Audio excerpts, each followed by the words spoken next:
Hi. Hey. Yes, I think it's working now. Hi. Thank you. Okay, we can start session, but I prefer to introduce Julia. Julia Kreutzer is a senior researcher at Cohere. We are glad to have you. I'm Salimi. I'm happy to be your host today, and we are happy to have you today. Thank you. Can you introduce you? Yeah, thanks so much. Thanks so much for the invite and for hosting the session. Yeah, I have been working with Cohere Labs for the past 2.5 years, I think now. Working on mostly multilingual large language models and like all kinds of topics that intersect with it. So when it comes to reinforcement learning, safety, evaluation, yeah, I think these are some of the main threads that I've been working on. Before that, I worked at Google Translate, focusing on machine translation. And so this is where the topic for today's talk came from, because I made like my PhD was also machine translation, funnily enough, about RLHF for machine translation, but then it was called something else. Um, so I have made this switch from machine translation, which is very evaluation focused, and like very particular about evaluations, to multilingual large language model development, where evaluation looks very different. So that's like this talk today will be filled with a lot of like personal experiences, I think. And yeah, I'm happy to take questions anytime. I think we have quite some time to discuss as Thank you. well. Yeah, or any clarification question, just stop me right away. It's Yeah. okay. It's okay. Just a quick question before we begin. Do you prefer to take question during the talk, or should we keep them for ending your presentation? Yeah, I think it depends on the question. So if it's something that concretely blocking you from understanding what I'm saying, interrupt me. If it's something like, oh, you have an idea, or maybe we could do that, or like some like zoom out questions, and we have more time to discuss them Okay. at the very end, I would say. Okay. So if any of participants have a question during the talk, can write in the chat bot or raise your hand, and I access you microphone video, and you can ask your question. Okay, could you please start? You can upload file. Yes. Okay. Yeah, does that look good on your end? Okay. It's okay. Please, for if it's possible for you, we turn off for some seconds our video camera, and again start it after 10 seconds. Okay, so do you give me a signal? Because of Okay. technical issue in this platform. Okay, sure.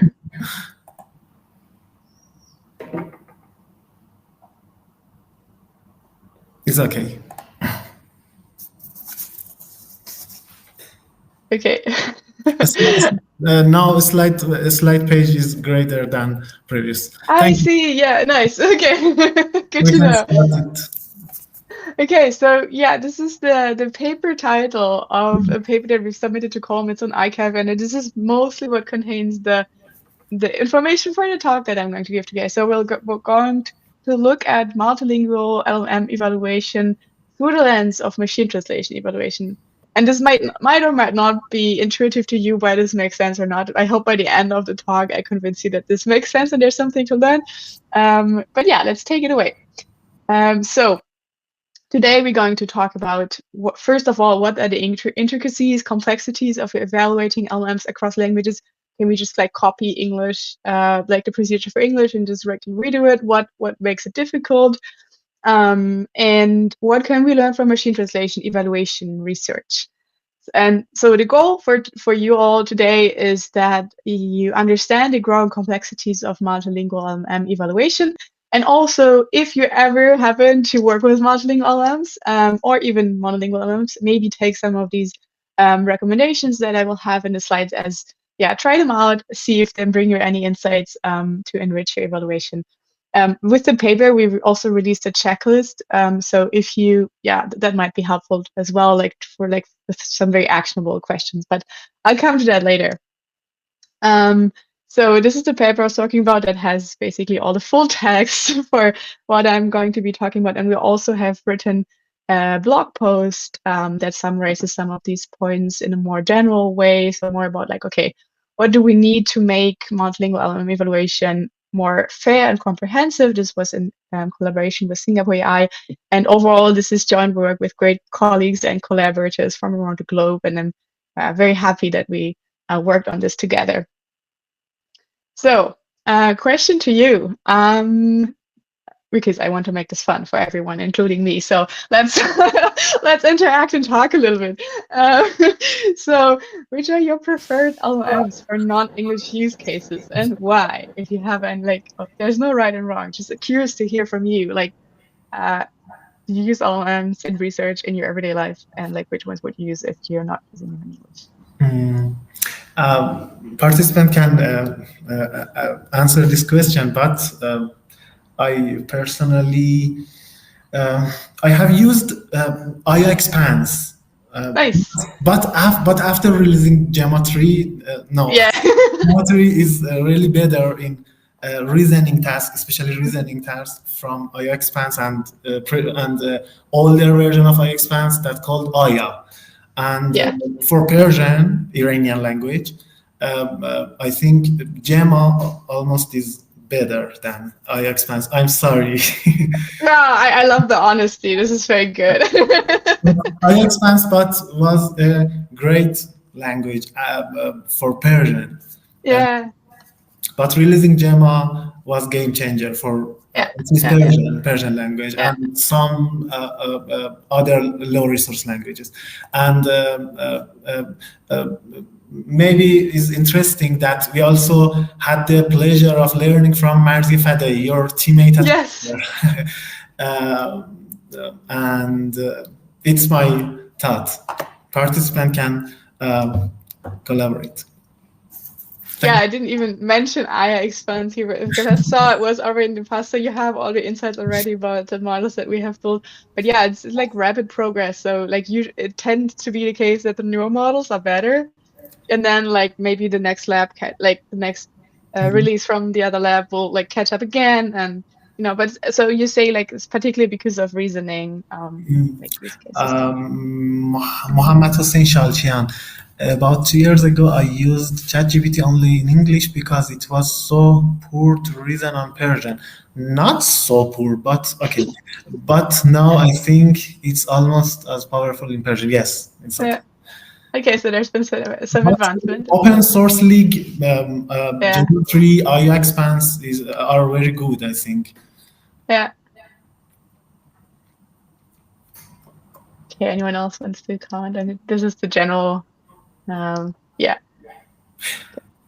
For Iranian people, Cohere is a very good company because it satisfies our requirement in research project, educational project,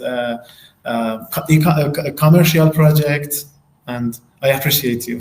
Yeah, that is very good to hear. Yeah, we appreciate you too. Like we're building, like otherwise we're just building for the void, if there's no need. So we have more comments from Claude for button hand saying that Claude should be the best for commercial use. Okay, non-English, Turkish. Yeah, interesting. Just a note, dear participant, all of you can raise your hands, as well as you can write your question or your notes in the chat box. My native is Turkish, but so I tested in Turkish from a non-English perspective. Yeah, okay, so Claude, yeah. Let's take a look into why I'm asking this question. So basically, the nice thing is that most recent open source LLMs are actually multilingual. So that has changed. Like 2 years ago, maybe 3. This was not the case at all. When we started with IA, those models were not there. They were not like the ones that were there. Were maybe like multilingual under the hood, but you wouldn't know or wouldn't explicitly be stated or evaluated. So now we have, for example, Qwen 3, Gemma 3, Llama 4, and they all like cover over 100 languages, which is impressive, right? I mean, for Gemma, we don't know exactly which ones, but we can tell from experience, for example, Persian is pretty good. So that's something. But this is very impressive. This is like a huge advance. And of course, our own Aya expands is like now with that progress, with our 23 languages, you know, like our original 101 languages look better in comparison, but this has been a huge advancement. But what do you think matters when we evaluate these models across languages? Like, how would you be able to tell, like, what matters for evaluation? Should we be doing evaluation? What's the most important part of evaluation for these?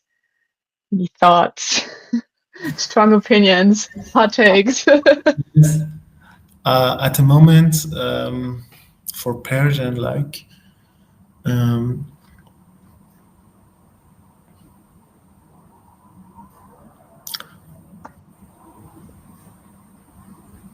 for my projects or my purpose, that is reasoning task, evaluating on this benchmark data set is very important, but but for other, maybe no.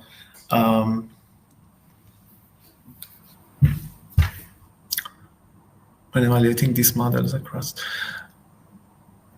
I think different perspective can be useful because some metric maybe can be biased for some data set, or so I think different metric can be useful.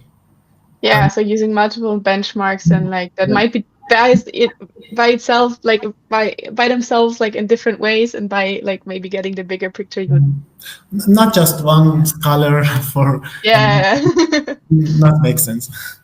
Yeah, and we have a suggestion here from Ami Ramat about semantics and structure, and there should be immediate branches. So you mean like it should be like we should separate evaluate, like is the contents good, and then it's the language structure good? Is that what you're saying? I think yes. Then yeah. Immediate branch. And that probably also relates to the question if that's somehow separated, the knowledge and the language abilities. And that's an interesting question because we see the effects that like we don't get the same knowledge access in all languages, but like in principle, the knowledge as it is should be captured in the neural network, and it's easier to access it with some languages than with others. But there's a lot of confounding factors, like how do we query the models in different languages? How do we train them? So we should query them as we train them to elicit the best from it. But maybe the way that we train them multilingually is not optimal yet to like bridge this inequality. So this is a really, I think a very long and deep, like long-standing question. But I like the idea of like comparing across like the consistency across languages. Yeah, and tokenization matters a lot too because we build in biases right from the start. Like tokenization strategy in evaluating method. Yeah, I don't think it makes so much sense. I can't understand the relation of. I think benchmarks. Yeah. I think this. So I think the tokenization relates more to this point that I mentioned, that like how we pre-train. Collaborative manner. Raise hand, and I know. Oh yes, go ahead. Okay, you can turn on your microphone, Younes, dear Younes. Right, is my sound quality good? Yes, I have. About this question and the previous questions, I just wanted to tell something. I personally have a habit of using multiple LLMs at the same time. Like if I'm trying to find the answer to a question, I will try to search Gemini, Qwen, Grok, ChatGPT all at the same time. I think that's the best way to use these LLMs, and do it twice, honestly, because because they will hallucinate. They will tell something wrong, like half of the times if the question is somehow, let's say, something specific, like related to state-of-the-art states in, for example, I don't know, medicine, or I don't know, in my own degree, computational linguistics. I have to ask them several times so that they would check what they're saying again and again. So yeah, my biggest problem with LLMs is hallucination. Mm-hmm. Yeah, Yeah, and they're even more common in non-English because the models are less definitely. calibrated. So yeah, it's interesting. I think it's always a very good sanity check to do this, or like if not completely, like you say, it's necessary because you might Yeah, not yeah, detect hallucinations unless you see the variance. And then even then you might not know what is a hallucination and what is not, but I guess you trust it less if there's less agreement. So there's these yeah, actually like from the research side, there's this concept of self-consistency. So you sample multiple times from a model and then yeah, you yeah. pick the answer that is like somehow more consistent with all the others. So that's an Mm, interesting, and although this ensemble approach, I think, is like it's a theme that like doing data generation, doing evaluation, like this is like as long as like this brings you like the best of all worlds, basically. yeah, This is, I think, a very smart strategy to actually get the most of of what we yeah. have. I call it "Are you sure" method. You ask, "Are you sure? Is Yeah. this the right answer?" Yeah. I guess everyone has their bag of tricks. Yeah, Yeah. definitely. Thank you. Okay, cool. Thanks so much. I also like the point from Arsalan in the chat about collaborative manner. So, and It's from language natives. Yeah. one note. It's obvious you are working on multi Yeah. I mean, because yes, that's very much like close to my heart to evaluate in that way. because your pronunciation is very good. Arsalan or Yunus, Good. Amir Ahmad. It's effect of Marzi, I think. Yeah.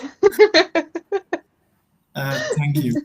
Arsalan, I Okay. think benchmark should be somewhat in a collaborative manner, but the language natives, so the effects of something like culture, it can be considered, yes. Yeah.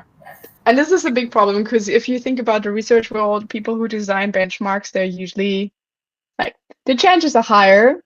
They're from an English-speaking institution in the global north, like just statistically, where the research is done. So that's one of our missions for Cohere Labs to broaden that scope, especially to get more views and more diverse views and like, yeah, distribute better across the globe how elements are evaluated. And that only works in a collaborative manner with actually language experts on the ground who also know the culture. I think it's Mohammed So Hussein, a while ago, I saw something interesting in terms of doing detokenization in the final layer. intermediate layers. Interesting. I have not came across that. Yeah, I've seen his works like that to try to analyze like at which layer does the model become like multilingual? How long is it like English centric or so? Like how these. Yeah, but I don't know the details about those. I think it's just super cool how people probe them. The mentioned idea, I think, is like layer escape. I think it's Hmm. similar to layer escape if you study it.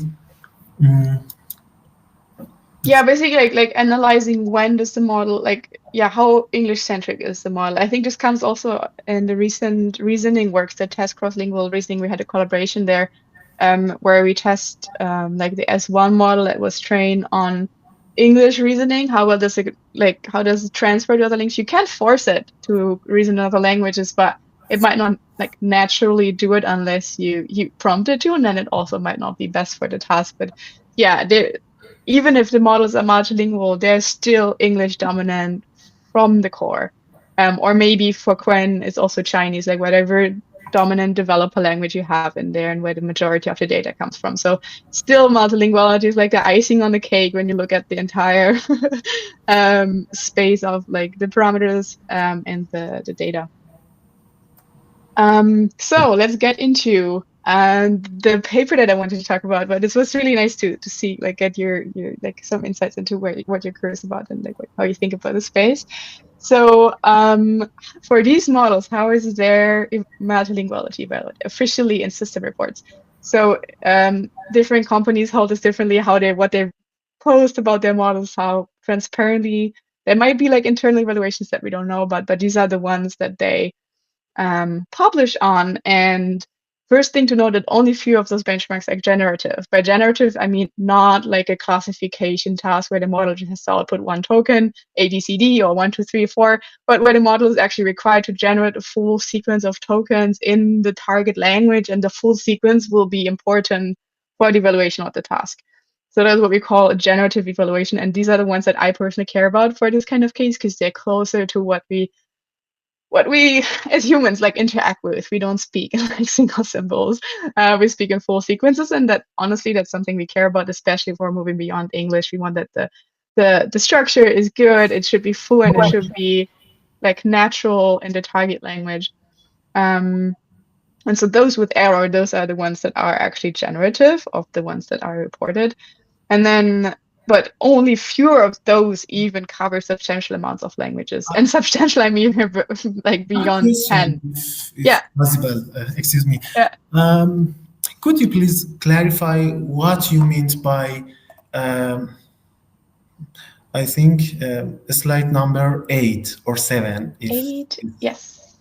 Go back. Yes, generative. What is your meaning? Yeah, what I just meant, like in the contrast to classification. So, for example, if you're familiar with MMOU, you ask the model a question, a knowledge question, and then it has the option to respond with, you give it 4 answers, A, B, C, D, and then it just has to respond with A, B, C, or D. Like it's not like those evaluation tasks where we look at the full generation of sequences, and that determines the evaluation score.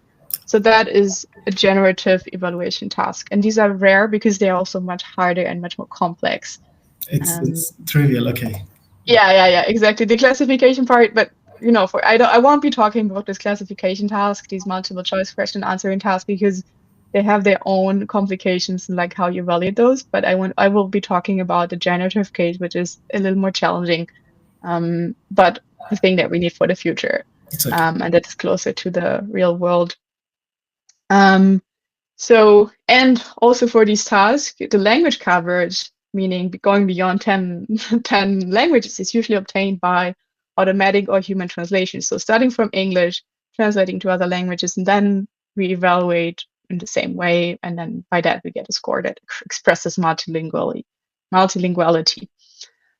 So in this paper that I mentioned, the Déjà Vu paper, we like try to paint a bigger picture. We did a survey of like what kind of benchmarks are out there. It's probably already outdated because this was a state of the field in March. Maybe it has improved a little since then. So we grouped in here, like maybe some of those are familiar to you if you've worked with any of those. Like there's some for translation, summarization, instruction following. Then we have math reasoning. Then we have like multi-turn conversations. And then the last green block is like open-ended like prompts. And a lot of those are actually really small. So on the left-hand side, like if you have beyond 1,000, that's still pretty good. But on the right-hand side, you have benchmark like 58 prompts. Like, is that going to, like, if you get some scores on those, are these even going to be like statistically significant? Do those sets hold enough statistical power to actually give you an indicator for if you get different scores for different systems? Is there going to be is variance going to be overwhelming the actual difference that you can find? So that's one concern that comes pretty immediately from when you look at those. And then we also looked in system reports and model releases reports, which of those benchmarks are actually being used. And there's only very few. Only few of them are widely adopted. So Flores is, I think, the most popular one that is used. It's a machine translation benchmark that has been around for machine translation research. That's very popular. And then, there's a few that also are covered by like 2 maybe releases. But like you saw with with the models I had as examples there's not much overlap, especially not on the generative side. MMLU, yes, everyone evaluates on some form of MMLU, but not on the generative side at all. Oops. How define rank? Yep. Rank. Yeah. So this is like specific to the paper. So we have a table in the paper where we look at, okay, we look at we list, I don't know how many, like maybe 20 models that were released, and then we look which benchmarks do they report on, and then we count, and then we rank them, and then the highest ranking one is like Flores. Quality of data sets is okay. Is it okay? Sorry? Quality of data set. No, this is not the quality. It's just the adoption. So how frequently is it used? How often do people use it in the, yeah, it doesn't mean hopefully there's a signal of quality as well, but we might also just be using unreliable data sets because they give us high scores, that is not necessarily and like as soon as someone has picked up the benchmark and it has been used more than 2 times, maybe other providers do the same, so like it's an like organically growing trend, but overall the landscape is very sparse. Like there might be so many research papers proposing different evaluation benchmarks and they're not going to be adopted. And there's also this bias to prefer those that have high language coverage. It doesn't mean that the quality of those is higher, right? For example, for Persian, if you come up with a really, like you pour all your heart into writing that evaluation set benchmark for Persian, and then, like which model provider will pick it up, which model release will pick it up, even though they claim they cover Persian, they will probably rather go and pick a benchmark that covers Persian as one of many languages with translated benchmarks, because there's this bias to prefer everything that's like massively multilingual for the ease of use as well. So it's a bit of a complicated scenario that where you want to scale up. Usually the idea is we just replicate what we do for English and we do it n times with the least effort possible. So least effort means I have the same prompts, I just translate them, I get comparable scores in a way, I can average them, everyone knows the benchmark. I don't have to go individually look for a benchmark that single individuals have built around the globe, like it's also an ease of development. Like the attempt to treat all languages the same, but that's not actually what is happening. But yeah, that's a bit of I guess like a rant I have or something that is happening that, yeah, I get why it's happening, but yeah. Mr. Nasir have a question. Oh yeah, sorry.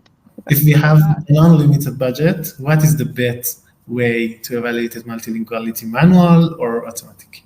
I think like oftentimes you should, like if you can, you should exploit automatic methods if they help you to gain coverage or automate tasks that you're comfortable with automating. This means for many English evaluation scenarios, you can safely ask the LLM, like generate me some prompts like those. You can have some seed set that you expand on, and the quality will likely be very high, and it won't be exposing a lot of biases or whatever. You can run some tag checks, and then you can use that to grow your benchmark and cover certain cases, craft some cultural specific evaluations even from that. But again, when you work on other languages, you might not be able to use the same kind of bootstrapping approach because the quality of these automatic tools might not be at the point yet where you can, like, with a good consciousness, rely on automatic, like, augmentation, for example. So I think, like, very careful seed prompts, perhaps crafting, and like very careful supervision of every step, and very careful like filter design, maybe in like a half human, half automated pipeline, might be the best call. Because you want scale, and human labor is expensive. But also there's certain things that only humans can detect, especially in non-English, because the state of the LLMs are just not comparable yet. So I guess it's a mix of both. Automate where you can, but like have humans have the last word. I think that is important. But usually also unlimited budget is, yeah, it's not like, yes, these are dollars or whatever currency you're talking about, but compute budget versus budget for paying humans is, well, it doesn't feel like it's on the same scale. Because working with humans also requires like actual like communication and alignment and managing. Well, this is much easier if you just, you just have a machine running somewhere. Is it my idea true or not? I think if we have an unlimited budget, manually can be good, but some confusing metrics in manual can be very unuseful. Yeah, you're right. I totally like read limited budget instead of unlimited budget. Yeah, I mean, if you have unlimited budget, I have a lot of suggestions later in this talk what you can do with the research to figure out what matters to humans, what matters to them. How can you find a reliable signal, right? Because if you ask humans the wrong question, you might not get any meaningful signal either, or you ask them in the wrong way. So I think that's what you were saying. Can be unclear and I think confusing way. Thank you. Exactly. Yeah. Okay, let's go back to the slides. One thing that is also part of development that now more and more LLM judges are used as metrics. So classically, some NLP tasks have defined metrics research, like machine translation. There's Boolean score, maybe you've heard about, and there has been like a huge evolution since then. Other metrics have been proposed. And it's the same for summarization. There's specific metrics to that. But for the newer task, for the more like conversational, open-ended, like closer to human communication kind of style questions, usually the LLM judges are deployed as the main metric. And of course, this is like this is not very well defined, which judge, how you prompt it, and so on. But the metric that we use there most of the time is the win rate metric, meaning you give a LLM judge two outputs. This is similar to what you do in arena evaluations as well, for example, from like two different models, and then you ask the human which one, or the human or the LLM here, in this case the LLM, which one do you prefer, and then how many times one model was preferred over the other. The ratio is the win rate, what we're talking about. So this is a metric that we'll use also later in this talk. So that expresses like a preference, a pretty like vague preference, to be honest, or like general preference. So these are the top benchmarks that we use for this kind of evaluation. Also has had top priority for IA model development, and there's like various places where you can get these prompts from. So IA human annotated, there's Dolly prompts and Arena hard. So just to give you some example of like what these prompts look like, these could be for Arena hard specifically. There's a lot of coding questions and also like very detailed, hard questions that sometimes also need expertise. Like, I don't know, like, I would not be able to write down breakfast recipes and has at least 30 gram protein. This is not like what an average human maybe would be able to respond. Yeah, and also I don't know about this coding question either. So, there's an evolution of difficulty in these evaluations as well. I think not if I think a slide number. Where is this number of a slide? Oh, it's gone. I'm sorry. Let me go back. This slide, judge. This one? LLM as a judge. Yeah. Oh, yes. How important is it to use multiple models for judgment, not one model? Because each model has its self-bias. Yes. Yeah, there's a trend, or there's a paper called Jury of Judges, I think, or something like that from Cohere as well. And they evaluate that, or they basically find that if you ask multiple judges and then like aggregate their opinions and preferences, then you get a more reliable signal. I think there was a follow-up work that said even then there's bias. Like even a jury of judges is not completely unbiased. I don't know the author of the paper, but if you Google these terms, you'll find it. Yeah. So even then, it's not the final solution, but it's definitely more robust, I think. But also, those judges, there seems to be a dependence on how strong these models are. So there's a tendency that the bigger, most expensive models are more reliable as judges. So then if you even have like, you need to pay for multiple of those just to get your evaluation score, this evaluation also becomes very expensive. So that's the other concern. Can guarantee With that. awesomeness. Okay. Okay. Yeah, like, yeah, imagine you have to pay multiple commercial model providers just to get your evaluation score. That's not ideal. It's good when the jury is like open source models that are small and like cheap to run, but if it's like a giant jury of giant judges, it might not be very feasible. Other things is like there's a huge lack of transparency in reporting. Like even if you see results reported in a paper, like you would usually even not like try to reproduce those because there are so many parts that are not documented. It starts with like system prompts, instruction prompts, how do you even host a model, how do you query the model, do you query it with temperature sampling, or what are the decoding methods, what like how did you evaluate exactly, like all these benchmarks have different questions, like hyperparameters, but we're not like, we might be reporting training hyperparameters quite well these days, but not on the evaluation side at all. So that's something that is a huge problem, because how are we going to compare across multiple reports? Benchmarks aspire. This relates to the difficulty, but also sometimes they are used for training, or because there might not be development splits. We all hill climbing on the test set, and I mean, it's pretty basic knowledge that the more often you look at a dev set, like a test set, the better you're going to get, because you're over optimizing towards it. So in that way, also benchmarks lose their importance the more that are being used. And yeah, some of these challenges look very familiar. So finally, I get to machine translation. I have to be like speed up a little bit, so maybe you can hold off some questions like till the end, even though I left the discussion, but just to give you a little bit more of the contents of the comparison. So why would you connect LLMs with MT? So there's this common part where we're looking at languages beyond English. It's a generative task. We care about generations in those languages. We have evaluation issues. Evaluation is hard, and we have rapid progress. So this has more like MT has made a huge development over like the past decades. So it's been along for longer than a multilingual large language model. So there's a long research history. There's been large groups of people working on this. So there's just a little bit more history and like knowledge to be shared and learned from.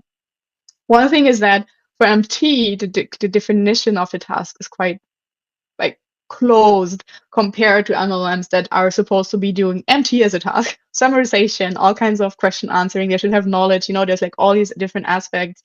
Well, MT is more closed off, so maybe it's a little easier to design custom metrics for MT than like all the different tasks that we are trying to do with LLMs.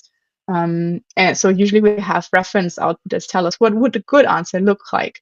And we don't always have this for our MLM cases, because yeah, they're just like wild, especially across languages. It's hard to get those expert.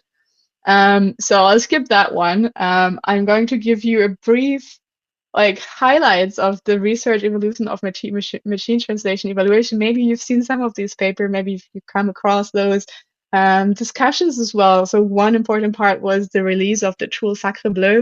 I don't know if anyone has used that for evaluation. So that is like brought on transparency, clarity in reporting evaluational scores, even with significance tests. It was great. And you can even load the data from there. So it's really clear how the data is formatted.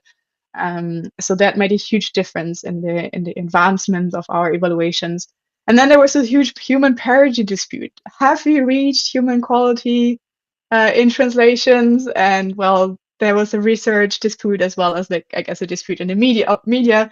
But this was only possible because outputs were released, model outputs were released so that other people could look at them, and like the report was made transparent so that other people can take them up and say, look, if I look at those translations from my perspective, I can see differences to the human references, or like there are certain biases in the references that you might have missed. So like openness brought along this dispute. And there's also metric research is an established field in machine translation. So this WMT conference hosts competitions for the best machine translation systems, but also for the best metrics every year. And this is great because they always work on like the most recent models. and there's human evaluations at the very end of it.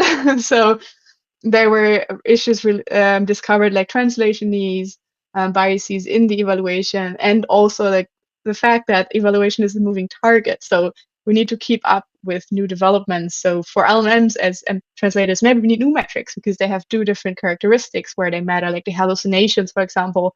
This was not as much a problem for traditional MT methods. So these are some like highlights, I think, that show like this is also relatively recent. Like there's this like much longer history that like started before I was born, I think. So these are just recent highlights, and like there's research into human evaluation, which we're also not seeing to the same extent for LLMs. So how does human evaluation generalize across cross languages? Maybe you should do like error span annotation instead of just rating the entire output. Maybe it should be multidimensional, like multiple aspects to evaluate. So there's been a huge evaluation on that part as well. I can use, please, gain. I have, I think, a question. In your paper, you mentioned, I think, your paper, I missed your paper. A second, Okay. please. Yes. In your paper, you mentioned when high quality original prompts in target language are available, we can do this. But how do you recommend evaluating multilingual models when high quality original prompts in target language are unavailable? Because I think for low resource language, it's very common issue. You mean unreliable in the sense that they're not challenging enough or not high quality, or and which which dimension are you thinking about in being reliable? We're forced to withdraw your method. Am I true? What do you mean? For low resource language, that yes, yeah. This is much more challenging, and and we see this trend also where for high resource languages there's a lot of effort being put because the models have evolved. The evaluation sets are very challenging.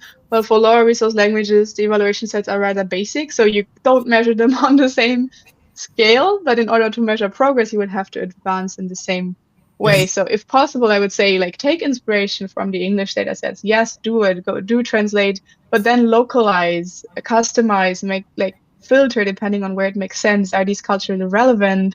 And go look beyond that. Like, I don't, or maybe like we discussed before, like take multiple views. Like this is a benchmark that we know is unreliable, but at least it's in the right language. Or, it has these drawbacks. Like it's usually like you look at your model from multiple perspectives and then you get the full picture. So, if one benchmark doesn't do the full job, complement it with others. And I think that's the best way, but like keep the nuances and the complexities and don't reduce it to a single score, I guess. Because that sends the wrong message. I think it's important hypothesis to use your paper. Okay, continue. Thank you. Okay. So one thing that we start with, like, question for building our evaluation benchmark is, where does the data even come from? So a little MT background. Translated data is commonly used in training and evaluation for LLMs. In machine translation research, there has been studies into this translation needs bias that is present in data that you translate. That means that the translations sound not less natural if like the same contents would have been described by a native speaker right away. So if you speak in your native language versus like you first think in English and then you translate, there's a bias to that. So it might affect the grammar, the structure, and the word choice. And this bias can alter the difficulty of a task. Can you imagine if for translation, it was the case that when you have a translation needs bias in your source, then the translation gets easier because it's already more structured than like what you want to have at the very end. For LLMs, this is a little bit different because we're not doing translation, but if you translate your prompts, you might have certain patterns that change, that alter the prompt and make it easier or harder, or even completely destroy its meaning, or like prompt the model to respond also in a more translation needs way. So this can affect evaluation results, and we show this with an experiment where we take the AYA human annotated prompts, the original written in the in their language, and then we translate them back and forth. So we create a translated version of those, and then we see, depending on which translator we use, how does it affect the evaluations results that we later use to compare different models. So in this case, we compared AYA with JAMA, I think. And like ideally, if your translation was perfect, there should be no change in your evaluation, right? Like if they're translated or not, they should be the same. But of course, the translation pipeline, even with very simple prompts, affects the outputs of the models and then also affects how they compare. So certain models are more susceptible to translation needs in their prompts than others, and some are more robust to certain weird structures in the inputs. And what we see here is that the translation quality makes a difference. So this plot is maybe a little hard to read quickly, but on the left you have low translation quality prompts, and on the right you have high translation quality prompts, distributed across different languages and from different translators. And you can see that on the y-axis, the higher here the different points, the more the difference is in the evaluation. So you can see a trend where if the translation quality is relatively low, that's also very intuitive, right? The evaluation effects are stronger. But that depends on your translator. So one of the things that you can do is when you have to use translated prompts, and at least try to optimize the quality and make sure, just read through them and see how much translation needs you have in there. Do they still make sense? Does the meaning get altered? You can do some post editing. It can be manual, could also be automatic. Sometimes it helps just to ask them, especially if you use an LLM translator, fix it, make it sound more natural. That works. Simple refinement step. You might even go far with open source models that are not here in this case. Google Translate was the one that had the least effect. But there's cheaper options to go go through. And this is the recommendation we can draw from that. So yeah, optimize, measure, and document also the quality, because there might be a better translation model coming out next week, and then you can redo this thing, and then you can measure, okay, the improvement of the translations actually had an effect on my downstream evaluation. But if we don't measure, document, or release any of this, we can't measure the progress in that way, and we can't measure the impact too. So yeah, I don't know if you've seen Global MMOU. So this was also work from our lab and the AYA community. So there they looked at the MMOU set, and they found out that actually most of those, even if translated, those prompts are still North American and Western centric. And that doesn't change if you translate them. Even if you translate them perfectly with human expertise into the other languages, they remain anchored in those cultural and regional contexts. And so one thing that this data set does is, first of all, of course, provide add annotations for this, because then when you evaluate, you can separate out these effects. You can at least report subscores for the prompts that are culturally relevant or globally applicable, or maybe that require dialect knowledge, and you can have more nuances in your reporting. And of course, if you can localize these, figure out, okay, what are equivalents in your particular regional cultural context if the data set doesn't cover them, as you can see here. This is a multiple choice question answering problem. This is not the generative case. It gets even more complicated then, and this kind of work has not been done as much for the generative case. So once you get an evaluation score, what does it mean? What do those mean? And as such, metric deltas alone carry very little meaning. This is what does it mean if I get a win rate improvement of 2 points? What does it mean if it's across 5 languages? That's on average. What does it mean? Is that significant progress or not? And what we learned from MT is that we need to interpret these metric differences with care. First of all, first thing we can do is statistical testing.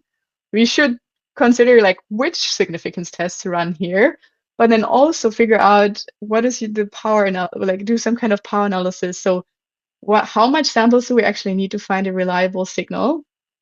and study the effect size, meaning that some metrics are more sensitive to certain changes, and they might give you a larger score. And also, if you just increase the sample size, it's more likely that you'll find significant differences. So, these are all intertwined, but these are behind a single score that you get. So we actually need to be way more careful when interpreting them, and also do research into how to interpret those. And especially across languages, this becomes even more important because we'll have a bunch of these scores, not just one, but I'll get to that later.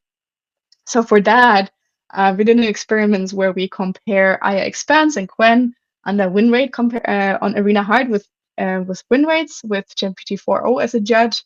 Just one choice of evaluation scenario here.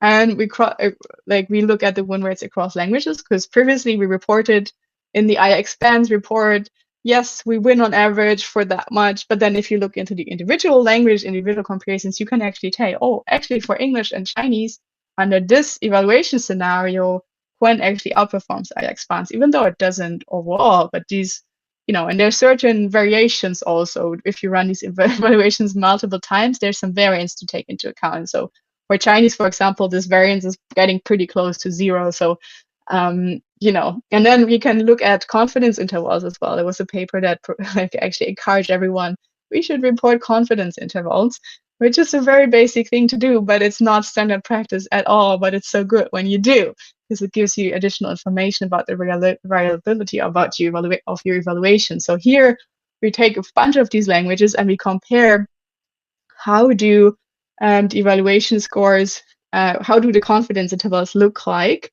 for these evaluation scores when we change the sample size. So going from 0 to 500. And you can see this matters, this differs vastly across languages. So for Hebrew, the comparison is very clear. IA expanse is winning against Quen, and you can tell already reliably with just a few samples. For Chinese and English, these cases where they're very close, actually, until you have 300 samples, for example, or even 400, 500 for Chinese, you can't reliably tell. And for English, again, I think it becomes according to confidence interval, becomes interesting after 300. So you can't even say, oh, we need 500 samples for every evaluation set, because those things matter. And there's so many confounding variables here, because which models do we compare on which set with what judge?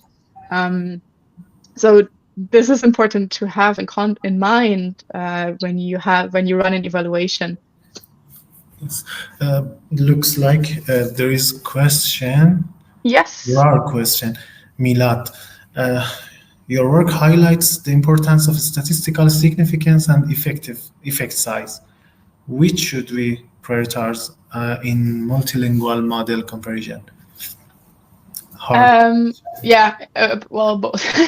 No, effect size requires larger studies, and it requires comparison with human evaluation. So if you are in the depending on what resources you have, I would encourage you, if you can do research into effect sizes. If you don't have the resources to do that, and you're not in a place where you're doing human evaluations, do your significance and you test and figure out what is the most appropriate way to do it. I don't think there's a lot of standards out there yet for multilingual large language model evaluation. There's also the issue that if you test significance multiple times, it's more likely that you'll find significance somewhere. So there's this correction that's needed. We also talk about in this paper, but this is also there's experts on that. I'm not an expert on statistical significance testing, but there's vast amounts of literature that we can rely on to advise us how to best do the evaluations. Is not depend on the task or benchmark or type of. It is, it is dependent on that. And so this confidence intervals is a recommendation from our side, specifically for LLM as a judge win rate evaluations. That is already quite expressive. And then the question about fairness and reliability across lower resource languages. In the best case, you do human evaluation of your judge, figure out does it in the cheapest way possible, maybe that requires some crafting. So you figure out some critical cases, errors that you care about, in your research, in your language of research, and you figure out which judge best captures them, and where maybe maybe you don't have many options. If there's not a great judge around, then you have to work with what you get, what there is. But it helps already to know what kind of like things you might be overseeing with those. Like where are the blind spots? Are you missing something because they won't be able to pick it up? So are there certain nuances they won't be able to capture? And then are these nuances important for giving your directionality of your evaluations? So it depends all very much on your context. But in the end, you need to evaluate judges, you need to have human evaluations to compare against. Yeah, there's no way around it. I think we can continue.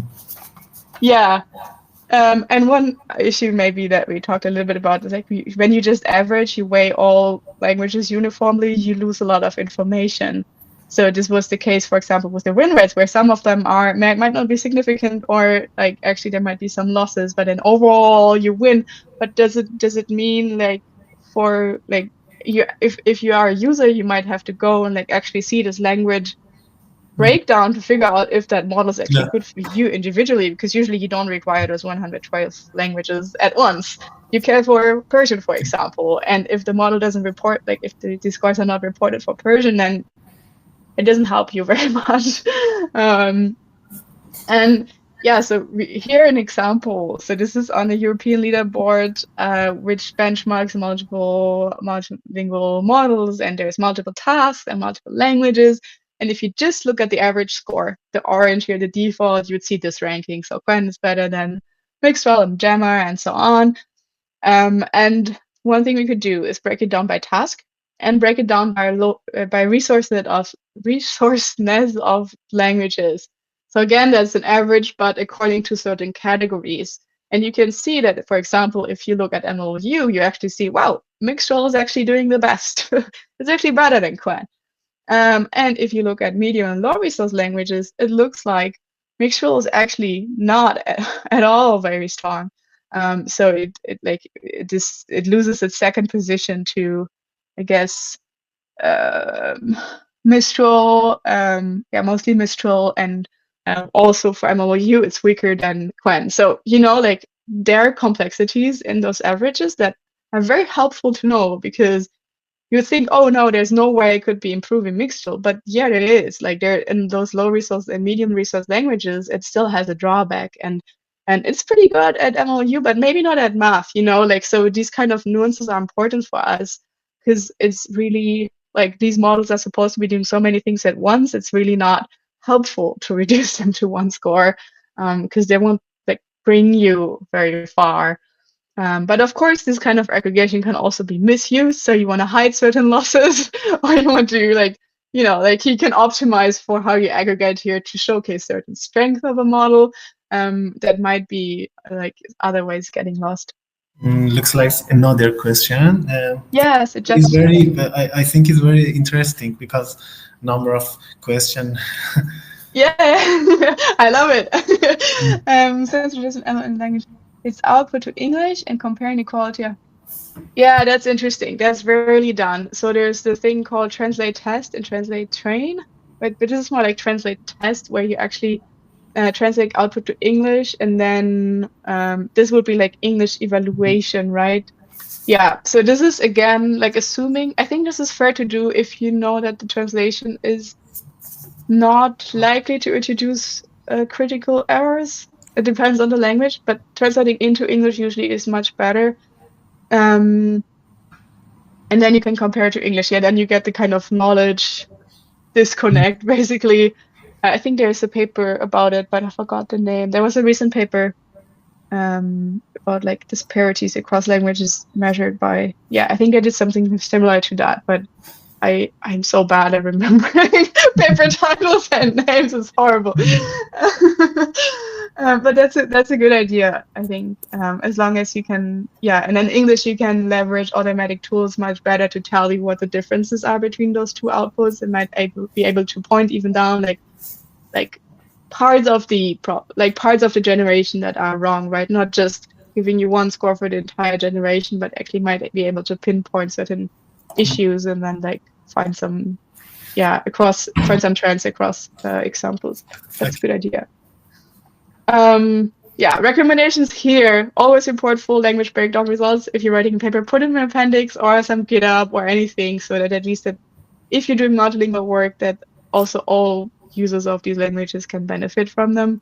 Check if averages are valid. Are you missing some, like, are they perhaps influenced by some outliers? So it's always good to plot this visually to see what is dominating there, and explore whatever aggregation groups might be meaningful for your problem and for your design of your experiments. And yeah, there's also the second part about the like, even if you have those score differences and you figure out they're reliable, you aggregate in a good way, it doesn't tell you exactly how they differ. So maybe with these categories you get some kind of signal, but it's always good to compare side by side, like what are the differences in the outputs. And there are some things that you can do even automatically. So for MT, it has been very common to always provide some examples and do some analysis on the outputs. And there's accessible tooling for it. Accessible tooling plays a huge role in all of this, and we don't really have that yet in many cases for MLM evaluation. And there's the thing of challenge sets, where you design challenging prompts, like in this case sources, specifically that capture one particular phenomenon, like gender translation in a certain language, or the different ways that pronouns are translated, or professions, or like very specific isolated characteristics that you think that matter. And there's all auxiliary metrics that you can use. So what we did for arena height, just to give you an example here, again, Quen versus Aya, we grouped the examples by prompt length, and even there you can see this is for, I think this was for Chinese or for English, I don't remember either one of them. I should have documented that here. You can see that the trend changes here. The longer prompts, actually Quen gets better, and that's like not obvious like why this should be happening, but it is. Yeah. And prompt category, apparently Quen is really weak about food. Like this is not something that you would be able to, like, I don't know if it matters to your task, but it might show up, it might influence these quantitative metrics. This is still quantitative, right? But it gives you more about the qualities of these generations. So you can even do a side by side and then like highlight, like where do generations differ? How do token distributions in these outputs differ? How does length differ? There's a bunch of like biased toxicity scores. There's a bunch of like statistics you can run in addition to those like single scores that you would put in a table or in a plot. Of course, it takes effort, but it's usually worth it to understand the problem also much better. And yeah, I mean, there's all these reports. And like, if you go to the Gemma 2 report, you have a comparison between Llama 3 and Gemma 2. And if you go to the Llama 3 report, you have a comparison between Llama 3 and Gemma 2. And they report on the same benchmark. And like, they're not, like, it's not the same numbers. And sometimes, like, yeah, of course, in the Gemma report, Gemma tends to win. And the Llama report, Llama tends to win. But, like, who's right? So there's this entire, like, chaos or like crisis, perhaps, of reproducibility and transparency. Because I'm sure they didn't run exactly the same evaluation. It's very clear. Like, I don't know who's right, but for sure that it's not an apples to apples comparison. And there's there's so many ways to tweak your evaluation if you're not transparent to make your model shine. And I think this is happening like everywhere. So this is a huge issue. And actually, one important thing that we found there is that we can advance reproducibility and progress via transparency. It has become very important for MT. And there's a thing that you actually release model evaluations. You release the outputs, you release the scores, you release whatever data you have, the prompts, or the conditions, the hyperparameters for your decoding. That is the standard in MT, but it's not at all an MLM evaluation, like even for English, not even for multilingual. But there like becomes then it explodes kind of on like the cases where you have to report that. So what we found in MT is that is actually, again, like it helps a lot to have standardized evaluation pipelines. We do have some for that now for LLMs. They're kind of like there's disagreements between them, but there are a few. But it's not common to release model outputs. It's also not common to release the detailed hyperparameters that I was talking about before, and also not to use deterministic decoding because it might not give you the best results. But then if you do stochastic decoding, usually it's just one run. So, like if you're lucky, then you get the nice results. If you're unlucky, you get the bad results. And whoever knows like which one of those you pick. So we looked into like, okay, for our LLM evaluations, what actually matters. So one, like just to illustrate a few cases, I think they're intuitive. If you work with LLMs, you'll know. So the prompt variance, just like how you phrase the instruction of a task, makes a difference to your quantitative metrics. So here for that was multiple choice question answering in this case on the left. 3 different versions, how to phrase the instruction, how to solve this task, and you get completely different scores. I mean, up to for like the score range here differs according to these prompts.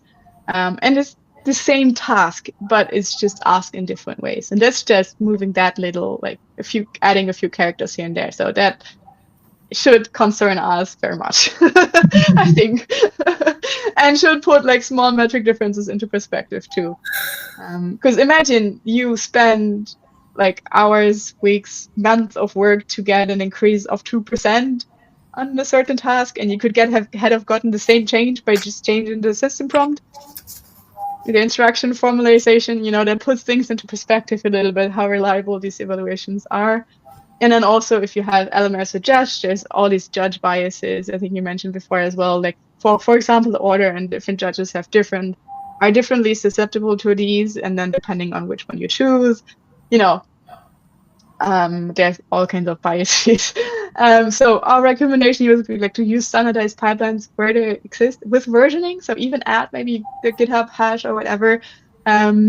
Report exact prompt wording. So appendices are great for that. GitHubs, put your instruction, put your, like even like it matters if there's a colon or not, or a white space or like a new line. These things unfortunately matter. So even if you don't follow the exact standards that someone else did, someone at least can look into and understand the differences and release, if possible, model outputs and scores, if like licensees allows. And this is just to like allow some kind of sustainable development and like reevaluations of past findings, and being transparent and being willing to also like share, like make these findings open.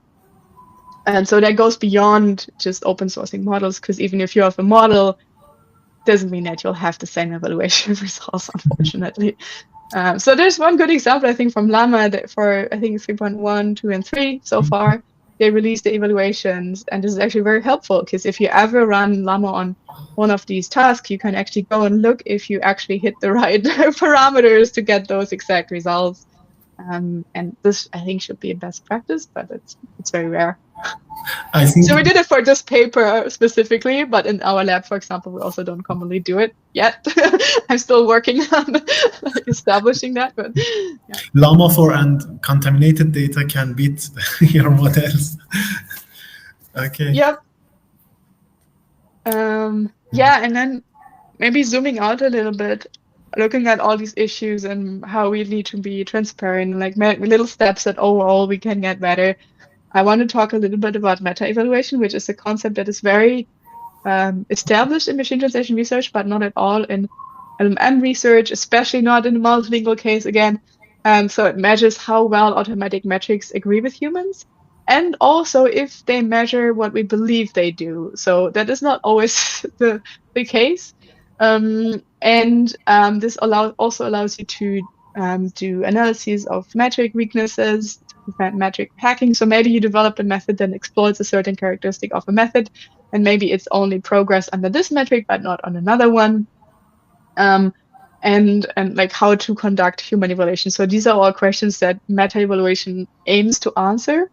And if you look at the advances of machine translation, this meta-evaluation has like led to success because it has allowed reliable evaluations. And when you have reliable evaluations, you can actually tell what methods are advancing your field, and then you can apply those and improve on those. Like the progress of the field can just like is more focused and not too distracted by unreliable metrics. and confusing evaluation jungle. So what do we need for that? We need system outputs, like I talked about before. We need human judgment, and also these automatic scores. Like we need the scores. We don't only need the description of how you got the scores. So in like there, we need more metrics. It's very clear that especially for multiple languages, there's no one fits all metric or judge that you can apply for all. So here, the simple comparison between GPT-4 Turbo, GPT-4o, Command A, Expanse 32B as judge, because they're all multilingual models. Compare how much they agree with human preferences from Chatbot Arena. And you can see here, depending on the language, one model wins versus the others. I mean, there's trends, like Expanse doesn't seem to be too competitive, but if you look at on the right, how many times one model wins as like being the best judge is pretty evenly divided beyond for the first three. And I mean, this is just a small sample of potential judges you could be using, right? But it also doesn't like, yeah, so if you work on Farsi, for example, GPT-4o seems the best, but you know, like you don't know exactly if that's the case for another prompt set. So it would be so good if we could do evaluation that could like give you stronger recommendations on specific cases, which actually like tell you, okay, for Turkish, I don't know, actually using Command A is a good idea, or it doesn't matter. You know, these are all like valid findings. So what we do need for this evaluation, meta-evaluation research is we need to iterate here. So we need to figure out what difference matter to humans, how to capture those with automatic metrics, for example, LLM judges, and then we can measure and steer the modeling progress. And then we can go back, because then our models will have advanced, and then we find new differences that matter here to humans. So this is going to be a loop that needs to be repeated.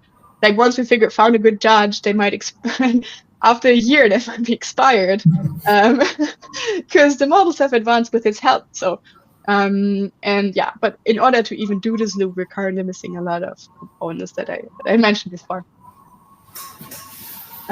So to summarize, we need to embrace the complexity. It's not going to be enough to report averages across languages and like just treat languages supposedly equally. But we need we need people to look into research into these individual cases and individual languages and figure out what's important, what matters, what kind of evaluation strategies work, what matters to humans. Generally evaluation is lagging behind modeling in multilinguality. The standard practices are not nuanced enough, as I think highlighted on the first cases.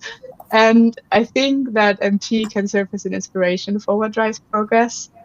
As I said before, there's applications that go way beyond what MT captures, so we need to be more creative there, but it's going to be a good starting point, I think, to adopt some of those best practices. And with the paper, we also released this checklist that, you know, you don't have to fulfill, but it might be inspiring to look into like how could you get a different view on your evals? How could you make them like embrace this complexity a little more? And yeah, there's lots and lots of room. It might not look like that sometimes, but you know, when you zoom in a little bit, and you know, a lot of this can be done best in collaboration, because especially when we work in a multilingual context, it aids so much to have people from different cultural contexts and regions and language contexts together, because the picture that you get is much richer.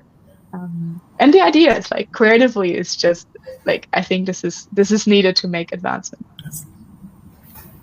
So, and there's also like, if you're interested in that, like there's a shared task at this WMT, which is translation conference, where they usually have these challenges every year. There's going to be a multilingual instruction following task. Excellent. Where there's like, actually for the first time, there will be a comparison of multilingual language models, not only on translation, but on other tasks. So open-ended generation, linguistic reasoning, and also LLM as a judge, which I think personally is very interesting.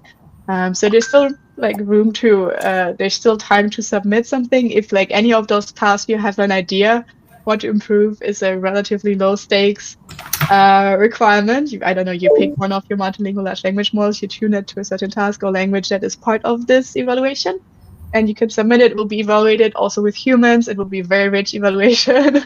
And then hopefully from that, we'll have a little more insight into yeah, in the starting round to run this meta evaluation loop that I was talking about. Good. That's all from my side. It was a lot, I know. I have a little time, I think, left to discuss. Thank you so much, Julia, for your time and your presentation. Excellent. Okay. Anyone else with a question or not? We lost a few participants here on the way. Thank you so much. I know this invitation might have been a bit of hassle. Excuse me, really. I really appreciate it, and I hope you'll welcome back again sometime.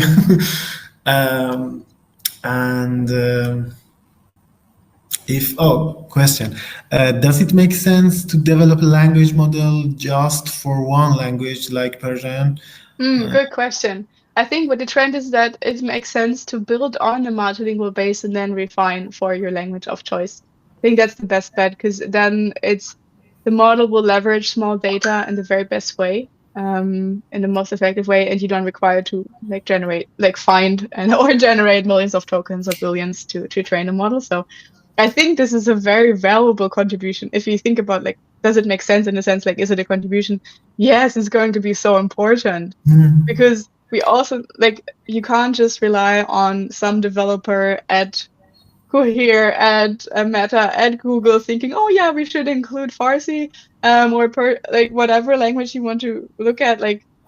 That should not be it should not be all in their hands, right? Because they might not care about the same languages that you do.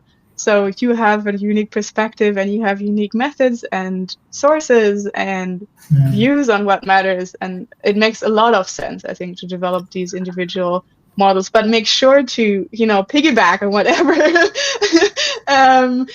those providers that have more compute are doing for you. So I think it makes a lot of sense to pick one of these existing multilingual models and build on top of that.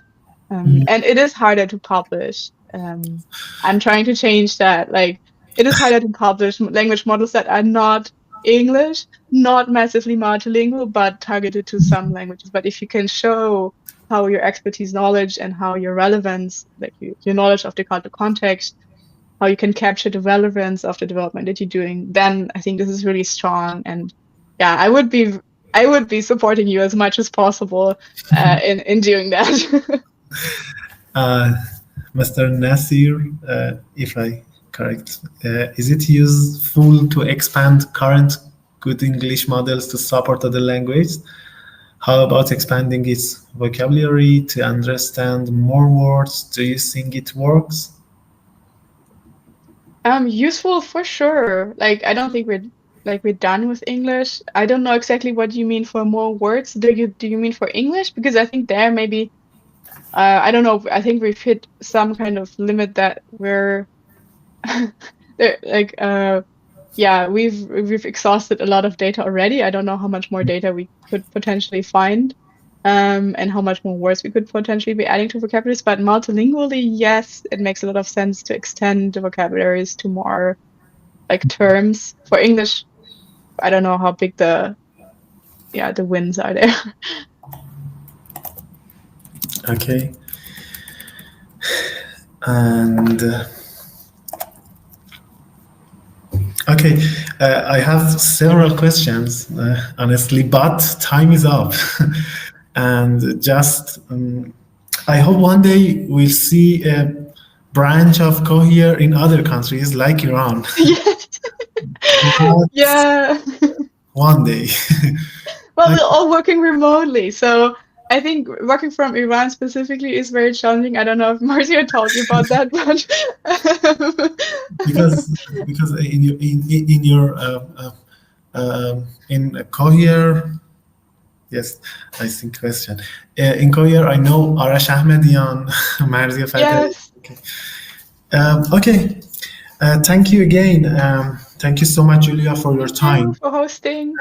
Thank you for the discussions as well, bringing in your ideas. I really love the exchange. We keep really doing what you're doing. we really enjoyed and learned from your experiences. Thank you. Thank you.